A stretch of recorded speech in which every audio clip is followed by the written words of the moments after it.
BRS సర్కార్ బాగోతాన్ని బయటపెట్టింది CAG. లెక్కలతో సహా కేసీఆర్ ప్రభుత్వాన్ని కడిగేసింది. సర్కారులో ఉన్నామని ఇష్టమున్నట్టు వ్యవహరించారు బీఆర్ఎస్ పాలకులు. అనుమతులు లేకుండానే లక్షల కోట్లు ఖర్చు చేశారు. ఒకటి కాదు, రెండు కాదు, అక్షరాల 2,88,000 కోట్ల రూపాయల్ని ఎలాంటి అనుమతులు లేకుండానే ఖర్చు చేసింది కేసీఆర్ సర్కార్.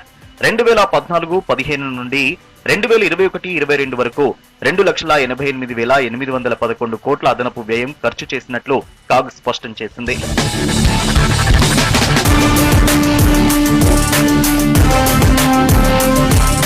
రాష్ట్ర ఆర్థిక ఆడిట్ 2023 నివేదిక ప్రకారం శాసన అనుమతి లేకుండా 2014-15లో అదనపు వ్యయం 303.65 కోట్లు, 2015-16లో 5,880.79 కోట్లు, 2015-16లో 21,1660 కోట్లు, 2017-18 ఆర్థిక సంవత్సరంలో 28,171.27 కోట్లు, 2018-19 ఆర్థిక సంవత్సరంలో 29,133.69 కోట్లు, 2019-20 ఆర్థిక సంవత్సరంలో 47,896.43 కోట్లు, 2017-2020లో 81,514.54 కోట్లు ఖర్చు పెట్టారు.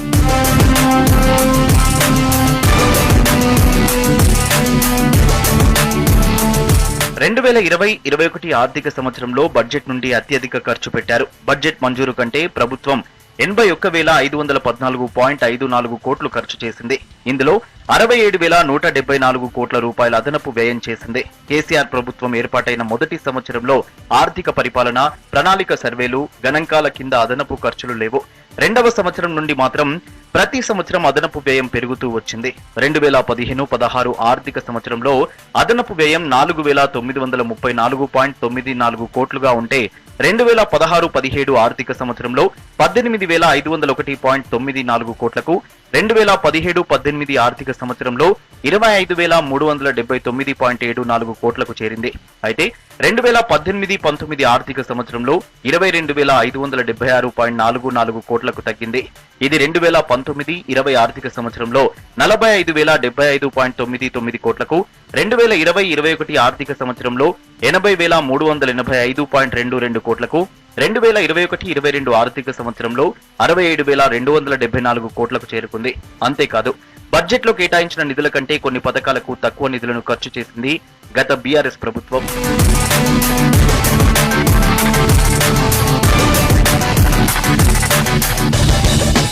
ఇది కేటాయించిన బడ్జెట్లను మించిపోవడమే కాకుండా శాసనసభ ఆదేశాలను కూడా ధిక్కరించిందంటున్నారు ఎక్స్పర్ట్స్. రాబడి కంటే ఎక్కువ రుణాలు తీసుకుంది కేసీఆర్ సర్కార్.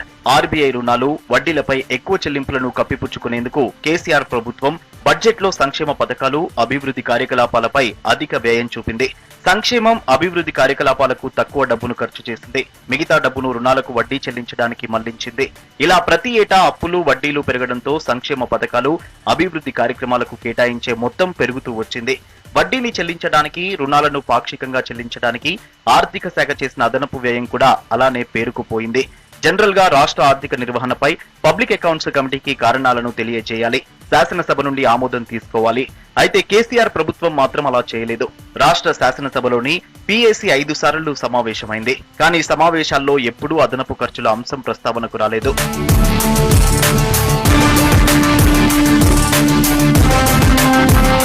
కాళేశ్వరం లిఫ్ట్ ఇరిగేషన్ నిర్మాణంలో 1,00,000 కోట్ల అవినీతి జరిగిందని కాంగ్రెస్ ఆరోపిస్తోంది. గొర్రెల కుంభకోణం, మెట్రో కుంభకోణం, ధరణి కుంభకోణం వంటి భారీ స్కాములు బయటపడుతున్న వేళ కాగ్ రిపోర్టు ద్వారా మరిన్ని కొత్త విషయాలు బయటపడుతున్నాయి. 2022 మార్చి నాటికి తెలంగాణ రాష్ట్ర ఆర్థిక స్థితిగతులు ఎలా ఉన్నాయనే దానిపై కాగ్ నివేదికను అసెంబ్లీలో రేవంత్ రెడ్డి సర్కార్ ప్రవేశపెట్టింది. కాగ్ తన నివేదికలో కాళేశ్వరం ప్రాజెక్టు నిర్మాణం, నిర్వహణ, వ్యయం వంటి అంశాలపై అక్షింతలు వేసింది. కాళేశ్వరం వ్యయం భారీగా పెరిగినప్పటికీ అదనపు ప్రయోజనం లేదని, 1,000 కోట్ల నిధులు నిరుపయోగమయ్యాయని తేల్చింది. అప్పటి ప్రభుత్వం చేసిన బడ్జెట్ కేటాయింపులతో పోలిస్తే సంక్షేమ పథకాలపై ఖర్చు చాలా తక్కువగా ఉందని నివేదికలో కాగ్ పేర్కొంది. కాళేశ్వరం ప్రాజెక్టుపై ఖర్చు భారీగా పెరిగినప్పటికీ అదనపు ప్రయోజనం మాత్రం ఏమీ లేదని తేల్చింది. రీడిజైనింగ్ తో అప్పటికే పూర్తి చేసిన కొన్ని పనులు ఎందుకు పనికిరాకుండా పోయాయని, ఫలితంగా 765 కోట్ల నష్టం వాటిల్లిందని నివేదికలో చెప్పుకొచ్చింది.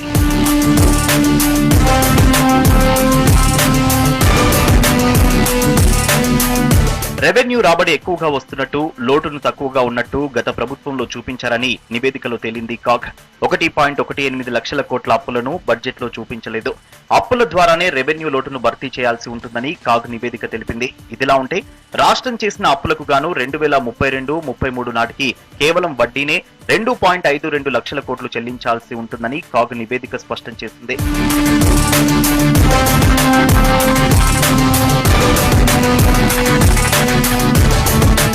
రాష్ట్రంలో గత 10 ఏళ్లుగా పెట్టిన బడ్జెట్ కు చేసిన ఖర్చుకు మధ్య సగటున 20% తేడా ఉంది.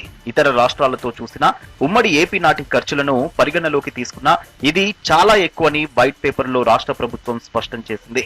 దీని ఫలితంగానే వేలాది కోట్లలో బిల్లులు పేరుకుపోయాయని తెలిపింది. దళిత బంధుతో పాటు ఇతర ప్రధాన సంక్షేమ పథకాలు, ఎస్సీ, ఎస్టీ, బీసీల కోసం ఉద్దేశించిన బడ్జెట్ అంచనాలకు చేసిన ఖర్చుకు భారీ వ్యత్యాసం ఉందని వైట్ పేపర్ లో తేలింది.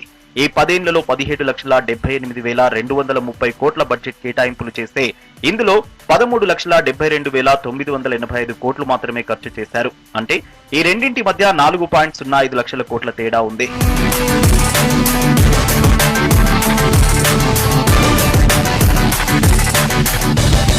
ఇవన్నీ ఒక ఎత్తు అయితే చివరకు గొర్రెల పంపిణీలోనూ స్కామ్ జరిగింది. స్కీమ్ అమలులో 7 జిల్లాల్లో కొన్ని చోట్ల తనిఖీలు చేయగా 253 కోట్ల 93 లక్షల మేర సందేహాస్పద మోసపూరిత లావాదేవీలు జరిగినట్లు బయటపడింది. చివరకు ఆసరా పింఛన్లలోనూ అక్రమాలు జరిగాయని కాగ్ రిపోర్టు తెలిపింది. డిపార్ట్మెంట్ కొంతమంది లబ్ధిదారులను అనర్హులుగా గుర్తించినప్పటికీ జాబితా నుంచి వాళ్ల పేర్లు తొలగించలేదని తెలిపింది. దీని ద్వారా 2,02,000 మంది అనర్హులకు 1,175 కోట్ల మేర అక్రమ చెల్లింపులు జరిగాయని చెప్పింది కాగ్ రిపోర్ట్. అర్హత లేకపోయినా 16% కుటుంబాలకు పెన్షన్ చెల్లించారు. ఆసరా అప్లికేషన్ల పరిశీలన, అర్హుల గుర్తింపు ప్రాసెస్ సరిగా జరగలేదు. ఇదంతా ఆన్లైన్ లో కాకుండా ఆఫ్లైన్ లో జరిగింది. ఇందులో ఉద్యోగుల పాత్ర ఉందని తేలింది. ఇక 2017-18 నుంచి మార్చి 2022 వరకు 5 ఏళ్లలోనే 4.56 లక్షల కోట్ల అప్పు తీసుకున్నట్లు కాగ్ రిపోర్ట్ ద్వారా తెలుస్తోంది. ఏటా 90 కోట్లకు పైనే గత కేసీఆర్ సర్కార్ అప్పు చేసినట్లు పేర్కొంది. ఆర్బీఐ, ఉదయ్, ఎన్సీడీసీ నుంచి తీసుకున్న అప్పుల కింద కిస్తీలు, వడ్డీలు కలిపి 10 ఏళ్లలో 2.54 లక్షల కోట్లు కట్టాల్సి ఉందని తెలిపింది. ఇతరత్ర అప్పులను కూడా లెక్కిస్తే ఇది ఇంతకంటే డబుల్ అవుతుందని చెప్పింది కాగ్. గత ప్రభుత్వం పెద్ద ఎత్తున అప్పులు తీసుకుందని, వాటిని దారి మళ్లించిందని, అప్పు ఒకదాని కోసం తీసుకుని మరొకదానికి లెక్కాపత్రం లేకుండా ఖర్చు చేసిందని చెప్పింది. పైగా అప్పులను బడ్జెట్ లో చూపకుండా దాచిపెట్టిందని, వీటి చెల్లింపులకు సంబంధించిన కిస్తీలు, వడ్డీలను మాత్రమే బడ్జెట్ లో చూపింది.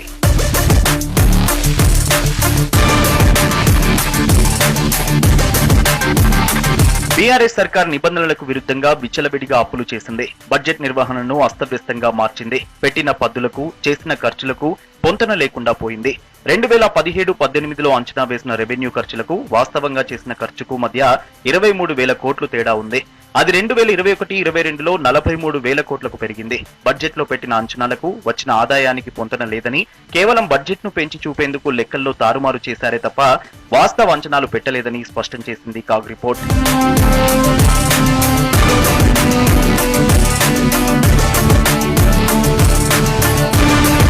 రాష్ట్రం అప్పుల కుప్పగా మారిందని కాగ్ స్పష్టం చేసింది. బడ్జెట్ అప్పులు, బడ్జెట్ వెలుపల కార్పొరేషన్లకు గ్యారంటీ ఇచ్చిన అప్పులు కలిపి ఎఫ్ఆర్బిఎం పరిమితిని మించిపోయాయని చెప్పింది.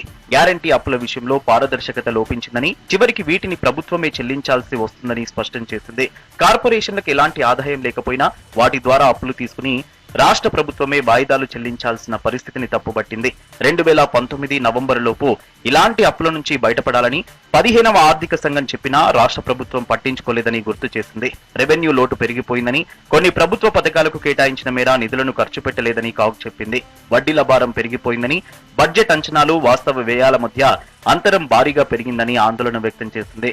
మొత్తంగా కేసీఆర్ ప్రభుత్వ హయాంలో నిర్లక్ష్యపూరిత ఆర్థిక దుర్వినియోగాన్ని